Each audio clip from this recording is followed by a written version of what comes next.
the implications is, wasn't the whole multiverse theory based off of the Poke storage?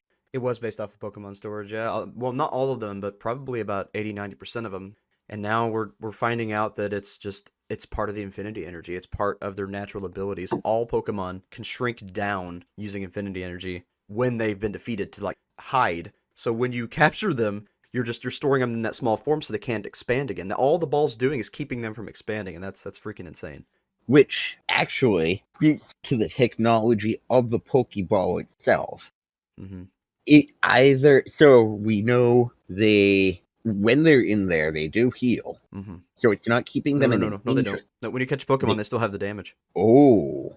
It just stores them in like a stasis. When they go into that little form, it's to keep from taking more damage, and then it compresses it where they can't re-expand until you're ready for them to re-expand. Okay, so here's a fun thought. The Pokeballs keep them from healing. I mean... It would have to keep them in that state. You go into a fight. Grant goes and boxes Muhammad Ali, gets his ass kicked, gets chucked back in a Pokeball. You're kept shrunk down and from re-expanding, essentially in the same state, and then you're summoned back out. Mm-hmm. You wouldn't have all your cuts and stuff healed. Yeah. And even then, it's not like you would come out and just be like, healed. It would take you a period of time outside to heal. Because, I mean, I would imagine in the natural world, Pokemon can heal. I mean, they're just like any other animal. They would heal over time, naturally. Yeah, exactly. So why don't they in the Pokeball? Unless the Pokeball is keeping them from healing. Well, here's the kicker. Have you ever watched the anime? Yeah, I have to some point, yeah. I don't know if you'll remember this or not, but when Ash would catch certain Pokemon, and then a few minutes later he would release the Pokemon for battle, with the first time he releases it from the Pokeball, it looks around like, huh? What's going on? So that tells me that it's not just a freeze of the body, it's a mental state freeze too. It's almost like a stasis of sorts. Like cryogenic... Time freeze almost. And we know that Pokemon can manipulate time, because Dialga is the Pokemon god of time.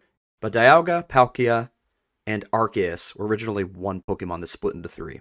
So the original god Pokemon, the original energy of Pokemon that hatched from the egg, controlled space, time, and then creation. So that tells me that energy, since the energy in all Pokemon is essentially the energy from that egg, energy from Arceus, the infinity energy, that maybe Pokemon have the ability to manipulate time in some capacity, to cryo-freeze themselves basically, to keep themselves protected when they need to be. Oh. Because they all descend from Arceus. Because Arceus, when he came out of the egg, he split into three, and then from those three, they each split off into a lake spirit. We know that from the legends and lore in Platinum version.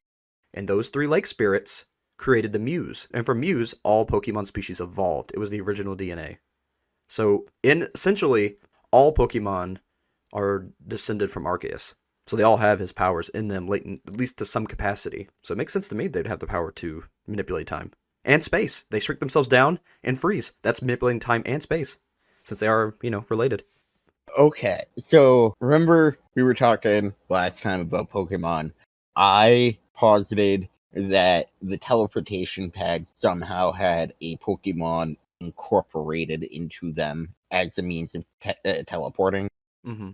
Similar concept, but here's my thinking. If you have Pokemon that all can inherently manipulate time, space, whatever, to shrink down to this state and keep themselves safe once they're injured to a certain degree.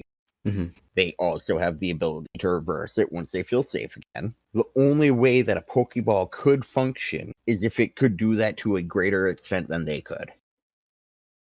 I feel like it's more like a forced version of that. Like there's some kind of energy that they utilize to do that, and it just forces them to use that energy. Or maybe it has an energy in itself and just does an artificial version of that. And same thing with the Teleportation Pads. I'm thinking they're using that Arceus energy, that infinity energy, to make this machine run. But they kind of just freeze, they glow red, and then they compress, and they're sucked into the ball, and the ball closes. And also, another thing to note is the energy sound it makes when a Pokeball releases that beam that forces them to shrink.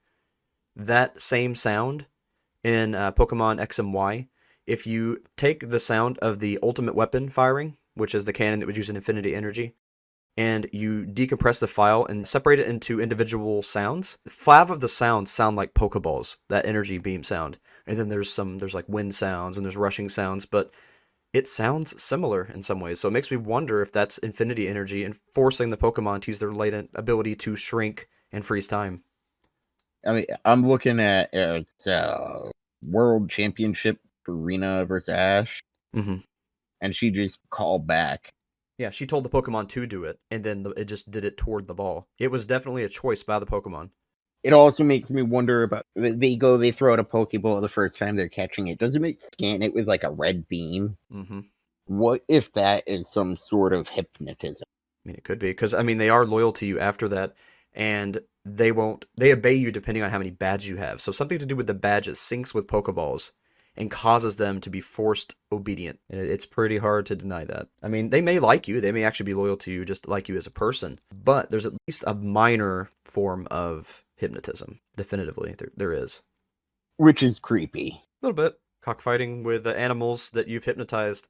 What a great kids game. Yeah, though, here's an interesting point. Why doesn't Pikachu stay in the ball? Because he chose to go with Ash, so he didn't need to.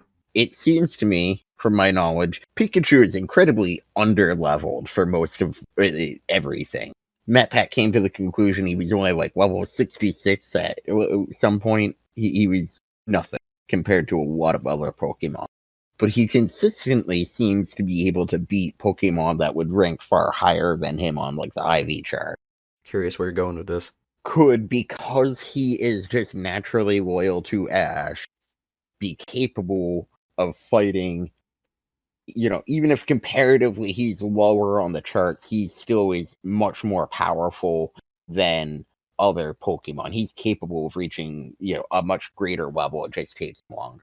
Okay. Yes and no. I'm going to explain the yes and the no of this. Yes, because I don't think you've played the mainline games that much, but I know you played Go, but this is something that only exists in the mainline games. It's something called Friendship Boost. The Friendship Boost can make your attack critical because you're close to your Pokemon. It can make your Pokemon no longer poisoned because they didn't want you to worry.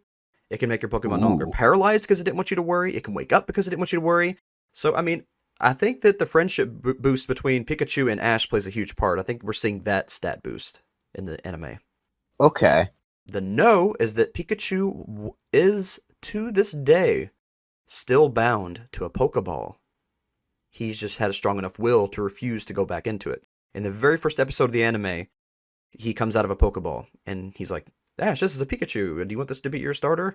And he chooses it, and he tries to put it back in his Pokeball, and it refuses and pops back out, but then climbs up on his shoulder because it wants to travel with him. So it is still linked to a Pokeball. So even if it did refuse it, there's still some minor manipulation and connection through the Pokeball. They don't talk about it anymore, but on the first episode of the anime, Pikachu was in a Pokeball. Wonder what got him to the point that he got into one to begin with. Maybe he just wasn't that close to Professor Oak. He's like, this is a creepy old man. I just want to hide in my ball. Going back to the fact that they shrink down when they've taken enough damage, they can't do it if they've fainted because they have to be conscious to do it. But the lower you get them on HP, the more likely the Pokeball will catch them. So I think it's something that's active once they've reached a certain amount of damage without fainting. So if Pikachu was on, let's say, red health, like he had 1 HP left, then he also had him asleep. I made him fall asleep using the ability, and then threw a Pokeball. His resistance level would have been so low that it still would have allowed the hypnotism to at least take hold in that moment. And then just later on, once he's back to full health, he's able to resist it again. But unfortunately, he was already linked at that point. I mean, that's got to be the way that works. That's why they're easier to catch the lower health they get, because it's a natural mechanism. And the closer you get them to being knocked out, the closer they are to activating that naturally anyway. That also actually, though, points to what I was saying a little bit earlier about the Pokeball needing some inherent ability to control the same thing itself. Yeah, the infinity energy. They probably studied the way that they shrunk themselves and froze themselves in time using the infinity energy inherited from their parents, Arceus, Dialga, Palkia. And from that energy, because we know they can clone that energy because they had the ultimate weapon that used the infinity energy. So from their infinity energy studies, they found a way to make infinity energy on the same wavelength as the one they activate. So it's basically if let's say in our bodies there's a certain energy level that makes our body tingle. Well, they found that exact wavelength and shot it at us. We'd start tingling naturally. And we'd also be tingling artificially, and it would be an overdrive of it. And that's basically what they're doing. They shot the same energy that they use to compress themselves at them. At the moment, they would be closer to actually compression and force it by overloading their compression energy. That's creepy. Yeah, it is. That's really creepy. We're going to overload all. you to the point that you have no choice but to comply. Basically. I really, you know what it sounds like? LRAD containment unit. I mean, you're not wrong. Is the Pokeverse torturing Pokemon, Grant? Well, if you played Pokemon Black and White, that was the debate. There was not an evil team in that game. There was, well, they turned out to be evil, but of course they have to be to follow the standard plot. But there was originally a team of activists that wanted to free Pokemon, that thought that forcing Pokemon to go into Pokeballs was wrong. Having them as slaves to fight for you was wrong. And they were actually the Pokemon Liberation Squad. That one of their people kind of went insane, which, I mean, he was separate. He was one of their leaders, but he wasn't the definitive cause. So they kind of demonized it and ruined the cause for those that were actually trying to liberate Pokemon, those that actually had a valid point, exactly what we're seeing right now. That was their cause. They're like, well, is this even right to do? These Pokemon have free will, and we're taking it away from them. Are we not evil by doing this? Is this not wrong? But then they completely threw that out the window when they made the leader of this cause the bad guy. So it sounds like they made the leader of the cause a bad guy, but they didn't negate the points of the cause that were still good. Right. They still brought it about. Kind of like in Star Wars, how the Separatists kind of... Now, this isn't something that's talked about in the movies, but in the comics around that era, they were very dedicated to the liberation of the droids, because they thought that the droids, well, they have free will, they're actual thinking beings. So it's kind of the same situation there. It was a bad leadership, it was a bad people, but the cause in itself was unfortunately connected to them, even though it wasn't a bad cause itself. I mean, it's kind of the age-old political tool of, you know, demonize the leaders and the cause will fall. Exactly.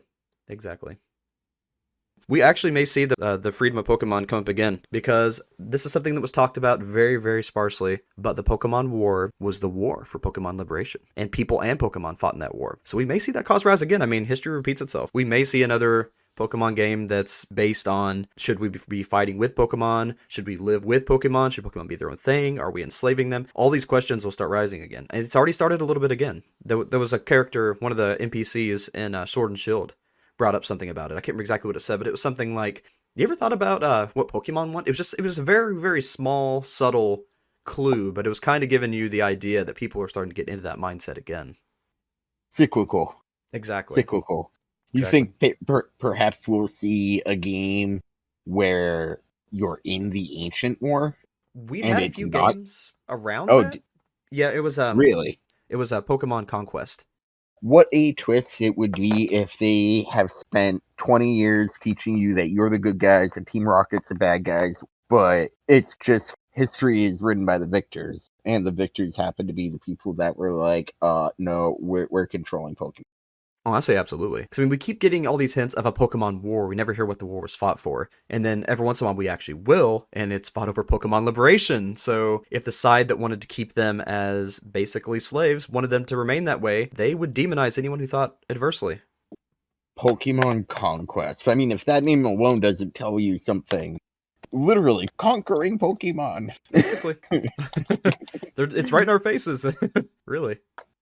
Y'all thought you were the good guys, working with them, making friends. Nope. But I will say Team Rocket is definitely the bad guys. They're way, way, way worse than the normal person, because Team Rocket didn't want to liberate Pokemon. Team Rocket wanted to enslave them further, make them shadow Pokemon, and then require people to have to purchase Pokemon instead of capturing them. So they wanted to take that system and capitalize on it. And that's definitely worse. I'll give you that. I think we're more of a neutral party, if anything, when we come into the game. Because, I mean, even in Black and White, when that was the debate, that was the evil team's debate, you didn't play the part of, well, I think we should keep Pokemon. you were listening to both sides. You were kind of talking to everyone and trying to make your own decision. You were an independent party, and you talked to N. You found out why he thinks you should liberate Pokemon, but then he also thinks they are your friends and they should be with you, and that they're lonely when they're not with you, and shows you kind of both sides of the equation. You get to make an informed decision on what you want to do. I mean, of course, it's kind of defeating itself because you do have to fight the evil team and take them out to complete the game. So they kind of force you to do that. But I mean, honestly, before the Elite Four, the choice is yours. You could just stop the game right there. And if it was real life or like an more of a RPG simulator type game, you could go from that point instead of fighting the Elite Four and go and kind of spread the word. You could join up, you don't even have to join up with them, but you could become an independent party that goes around and protests and talks about, spreads the word of Pokemon liberation. But they don't allow you to do that in the game. But I'm saying they put you in that point where if it was a real person, you could. They definitely didn't force it and say, no, having Pokemon's good. That was definitely not the game, not the intention. You think they've pulled away from that some? Yeah, they did, because this is what's stupid. Pokemon Black and White was made for an older audience. It was made for the 16-year-olds to 20-somethings that still like Pokemon. That's why they talked about the war, talked about blood. There was some hints about bleeding and stuff. And they talked about Pokemon eating other Pokemon, talked about Pokemon liberation. I mean, they got into some really adult themes. But because people have in their mind that Pokemon is supposed to be a kid's game, the parents caused such a backlash that they pulled away from that completely. So if they had a more mature theme, if they had this actual liberation, this actual Pokemon salvation arc, it was defeated by the parents. That's unfortunate. Hey parents, by trying to make Pokemon kid friendly, you enslaved a whole species. Good job. Right? Oh, humanity. Yeah, I mean, Pokemon's so deep and it's just so well done. We'll always have those mature themes under the surface, but I highly doubt it'll ever be the focus again. That's sad. It sounds like there's a literal world of potential there. Oh my gosh, yes. This was the first Pokemon game that actually had a sequel. They had Black and White, and they had Black and White 2, and it continued the story. I mean, it was so good. That particular style of Pokemon could have been so amazing if it weren't for people not understanding it and for the parents' backlash. And then they did a 180 with X and Y version, and unfortunately that had a major backlash because now it was too kid-friendly. They're having a hard time finding the balance. I feel like that was their intended path, and now they've been completely led astray, and they're just confused about what they should do next, to be honest. Too many chefs in the kitchen. Yep. Nintendo, stop listening to the people. I don't want to say that either, though, because there's something they really need to listen on that they will not listen on, like freaking friend codes in 2022. Yeah. Listen to certain things. See, that's the problem. There is too many chefs in the kitchen, and I think that's one of their major problems. People keep freaking telling them things that are just stupid and they shouldn't do. And then they're also telling them things they should do, and they're like, well, I don't know which one to do, so they pick one, and then they get punished, like, you know what? I'm doing my own thing. And then they end up messing up there. Whereas, if they had just done their own thing to begin with, like, I'm not against listening to the people, of course. If there's an entire community of people that you've grown up with and that have brought you up as company and as, of course you should listen to them when they're like, guy, we want pizza. Give them pizza. But don't let them tell you what the ingredients of that pizza are. They want your pizza, you make your pizza. Yeah, because you just end up with cotton candy, bubblegum, apple, cinnamon, rib, pepperoni pizza otherwise, because everybody's telling you something different, and when it all comes together, it's not usually pretty. Try and satisfy everybody. Nobody ends up happy. You know your audience. You know the people that grew up on this, because probably most of the people that grew up on it are the ones that are working on it now. This was funny. I mean, there's still a lot of kids that play it, but I think it was like 68, or might have even been 70, but it was a high percentage of people that play Pokemon, any Pokemon game, Go and all of it, are in their 20s. It's that last generation. So I mean, the story should be growing up with them. That was natural progression. And I hate that they're squishing that, because if you're going to try to pander to the kids, you might lose it, because the kids nowadays might not be into Pokemon like the last generation was. And really, if you're not giving them something new, why should they bother playing? At that point, they're playing their dad's game. Yeah. Yeah. Then they're like, okay, well, I'm playing this boomer game. I'm going to play my game. Yeah. Yeah. Look at the graphics. They're so bad. I've heard that so much, and it drives me so crazy. These Game Boy graphics are so bad. It was made in the 90s. Not for nothing, though. I've seen the graphics of Arceus, and I am not impressed. It looks almost exactly like Breath of the Wild. They took the Breath of the Wild engine and put a Pokemon over it, which I won't complain with because the gameplay is freaking amazing. The story is really well done. I mean, honestly, I love it. This is my favorite Pokemon game. Breath of the Wild was not that great looking either, man. Mm-mm. That's what I'm saying. They copied and pasted that engine. That's why we're not seeing a graphics upgrade. Now, I will say that there's a major upgrade in the actual Pokemon's graphics. They should have focused more on the actual world too, though. They put everything they had into just the Pokemon. Such HD compared to not HD. Mm-hmm. It just Translate well. it makes everything look bad. Yeah. It makes what looks bad look worse, and what looks fantastic look because you're distracted by how bad the environment is. Now, they did make some improvements on the Breath of the Wild engine, though, because there was no lag. No lag whatsoever. And in the Breath of the Wild, those who played Breath of the Wild, whatever engine they were using was a little bit laggy when there was a lot going on. And we had a huge area with a lot of Pokemon, and it was seamless. So I will give them props on improving it, but graphically, yeah, there needed to be more care given to the textures of the actual world. But I mean, if you're focusing on the Pokemon, you're not going to notice it that much. I didn't once I got into it and was looking basically just the Pokemon and myself and dodging and all of that. But I mean, if you're just playing it for graphical reasons and you're looking at the world, like just trying to, stop and get a picture. Because I know a lot of people, when there's a game with beautiful graphics, will stop and just take screenshots and look at everything. And you can't really do that with this because once you start looking, you're like, oh, it's got those Wii graphics. Ooh, really? Well, Wii U. I wouldn't say Wii, but I mean, they're not super detailed textures. You can especially notice it on the trees. But, I mean, the Pokemon themselves are beautiful. I just wish the same level of care was put into the rest of the game. But, I mean, also might have been a balancing issue. When they put those higher density graphics on the world, it may have returned that lag. It's not that it's... Because I know the Switch has a pretty good amount of CPU. So, I mean, it wouldn't be a power issue. But the Breath of the Wild engine is its own thing, and I think it's still which just sounds weird because the game's already out, but I think it's still too new of an engine interface to be able to handle too much at once right now.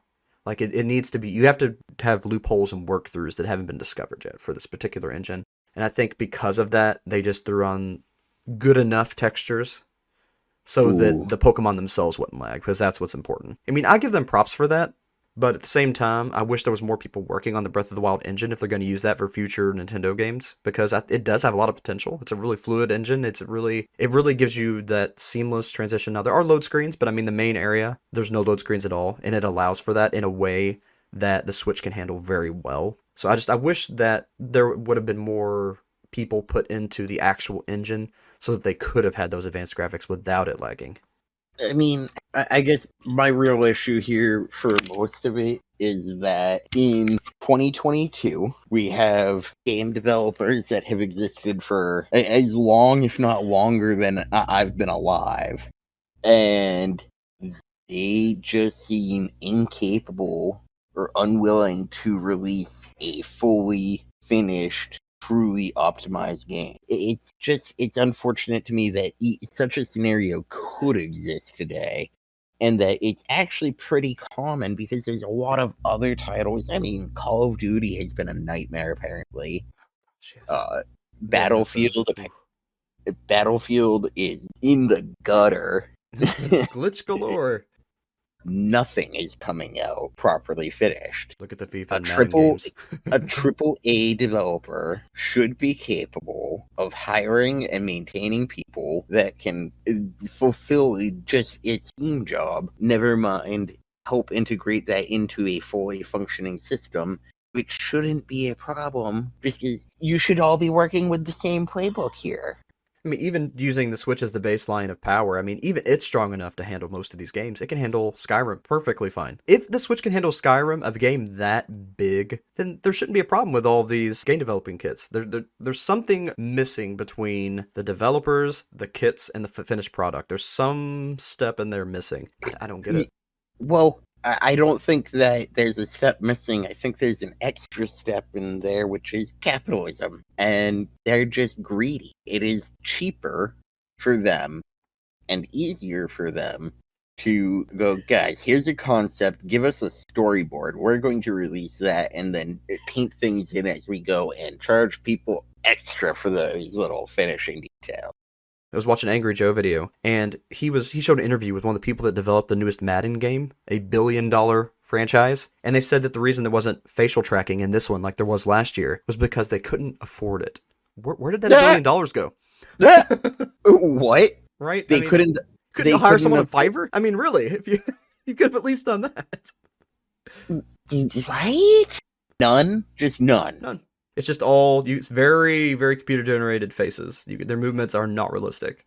And they're charging you full price for this game, of course. $60 plus expansions. It's not that they can't afford it. It's that they don't need to afford it to keep making money. Mm-hmm. I've been hearing this for a long time, and I didn't believe it until recently. But I believe that we're very close to seeing the end of first-party games. Or AAA games. I really think that the games that are going to shine the most, and the ones that will have the most care and love put into them, are going to be independent developers. I mean, look at Five Nights at Freddy's. Look how huge that is. That's an indie game. I think the future of video games is going to go the way of the independent creator, because we're tired of this crap. And once the money stops going their way, they can't keep producing. So, money talks, and money is going toward the independent creator. And sadly, there's no chance for these companies to even survive independently, because they are all getting monopolized. Mm-hmm. Yeah, they're self-defeating. the whole thing. Microsoft can... there is no competition between Activision and all this other stuff. Didn't Microsoft buy Activision recently? I know they bought Bethesda, they bought Mojang, they bought Rare, and I think they bought Activision recently. It was either Activision or EA Sports, but they're basically building monopoly over there and no one's paying attention. Well, at least I haven't seen that much attention put on it. Kind of freaking me out, though. Yeah, Microsoft recently bought Activision and Blizzard. They bought World of Warcraft and Activision, because that's the biggest thing from Blizzard. And also Diablo, but, the big fan from Blizzard is World of Warcraft. Those companies actually are now disincentivized from competing with themselves, with each other. They're on the same team now. Yep. Activision will... I mean, they've worked together extensively, and to some extent, it makes sense for them to be under an umbrella. But the number of umbrellas that have existed are shrinking. Problem is, they think that the economy is based on money, and that is true in some sense. But the main thing that makes an economy thrive is competition. And if they eliminate all competition by monopolizing, there's not going to, like you said, there's not going to be a reason to outdo themselves, because they're taken care of anyway. They're under parent company. We've already seen it. It's there. You had all of these smaller game developers devolve in more or less the same way at about the same time. And I suppose there's a possibility that there was too much competition and you're seeing the death of the ones that needed to go. Well, I suspect that these current holding bags of companies are just going to keep around ones that should not. Here's my fear. My fear is that they're going to monopolize completely and then pressure the independent from being able to create. They're going to do things like, let's say, for instance, they come up with a new game. Microsoft comes up and says, hey, I'll give you $10 million for your game design. I mean, if they're a little creator and they've just started, I mean, it's going to be hard to refuse a deal like that. I mean, they're going to have the money because they own everything. They're going to be getting all the money from all these different companies. So they'll definitely have the money to back that. And then on a darker side of that, they have the money to squash the competition, to keep them. They could pay the Microsoft, or not the Microsoft store, they own that, but they could pay the game stores like Steam or they might even buy Steam, but they could buy or pay Steam to not put that on their shelf. Say, well, this is an independent creator anyway. We don't think it's going to do that well. I'll give you $10 million if you just don't put their game on your store. That's the problem. I mean, either they'll buy the store where they decide to not put it on there, the independent creator, make it impossible for them to make money, or they'll just pay off the stores to not sell their game. I mean, this sounds like mafia crap, but I mean, I've seen it happen in modern times. It still happens. And where we've backslidden so much, taking so many steps forward, that we're at this bizarre point where you're on an escalator. You get to the top step, you put your left foot up on that still spot, and then your right leg freezes. And this escalator is going down. It reaches a point where neither side can go in any direction. And honestly, I hate to say it, but I think we've crossed that threshold of returning. Well, I don't think it's a point of returning so much as the whole system is going to need to be. That's what I was about to say. Yeah, we'll need some kind of legislation or something where they keep these video game companies from monopolizing for the sake of the video game community. It's beyond that.